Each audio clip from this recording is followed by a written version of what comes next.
So on Saturday afternoon, we finally get the chance to see our two new players for Austin FC. One of them is Osman Bukari and the other is Mikkel Desler. For Osman Bukari, he was a player that we all wanted to watch and witness because is he the player who's worth the $7.2 million?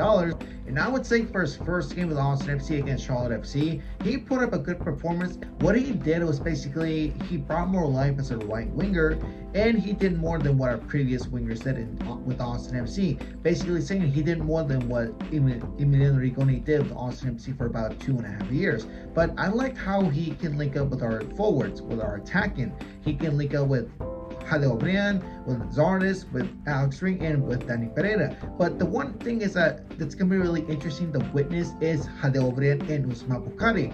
For Obrian, he finally found his partner in crime, somebody to support him in the wings, because with Austin FC was lacking for about the entire first 3 years is that we needed speedy wingers.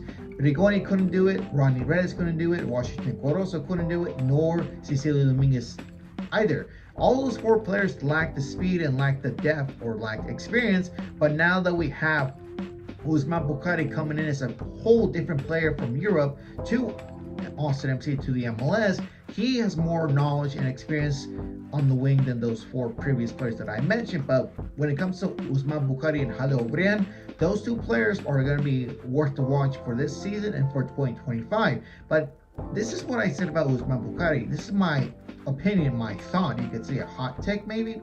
Osman Bukari is a player to look out for the remaining of the season, but we want to see his full picture next season.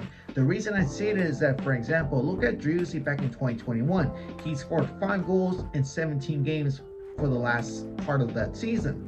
But in 2022, we saw his full picture. We saw what a player Driussi was in 2022. He almost won the MVP finalist. He scored 25 goals in one season. All-Star players, 2-time MLS Player of the Month, 11 times in the Team of the Week. Can Osman Bukari do the same as Driussi did it back in 2022? But I know it's not fair to compare two players because they play in two different spots. I could say that maybe this is my own opinion, is that we can't judge Bukari by his first game. We want to see more of this for 2025 because he does have good ball control, ball skills, and he likes to push up with push forward to support our attack. So can he do this for 2025? That's the question. And the other question is he going to be worth the $7.2 million and Austin FC dropped the ball for him?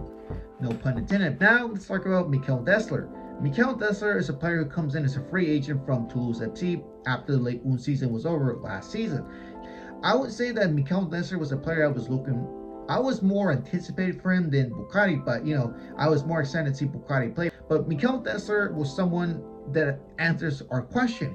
He is a player who is a solution to our right back problems because we have always had the argument about Nick Lima and Hector Jimenez back in 2022 to 2023. I would say that Mikkel Desler impressed me. His time was enough for me. The reason I say it is that Mikkel Desler is a much more experienced and different player than what Nick Lima and what Hector Jimenez did in their time with Austin FC. Comes in and boom, he is a player that expectations were met.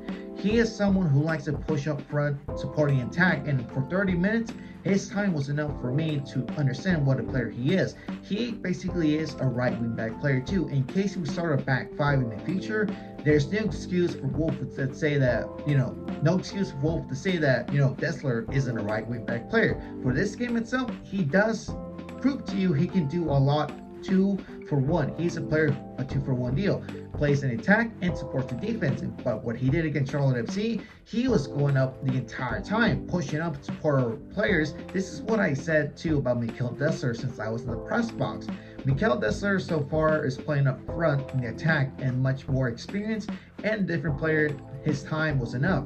Reliable right wing back player if we decide to start a back five in the future. So Mikkel Desler, he is much more better than what Nick Lima and Hector Jimenez did in their time with Austin FC because those two players set the bar low. But Mikkel Desler, his expectations, or his full 2025, let's say full picture show, are gonna be right here, like up top. But it's really good to see our two new players.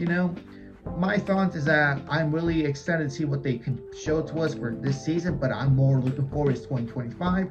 But also our new center back from Ukraine, Alexander Isakov, is now currently training with the first team for Leagues Cup, and he looks really fit. He looks like he wants to play already. He just came off the Euros with Ukraine since they got grouped, but again, Wolf Bitternine said he's not fit. But to me, in all our eyes, point of view is that he's a fit player who wants to get a start.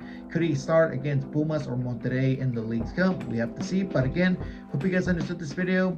I hope it's understandable because I kind of randomly, ramble about both players. But again, hope it made sense. My name is Manila Mixon 17, and I'll catch you guys on the next one.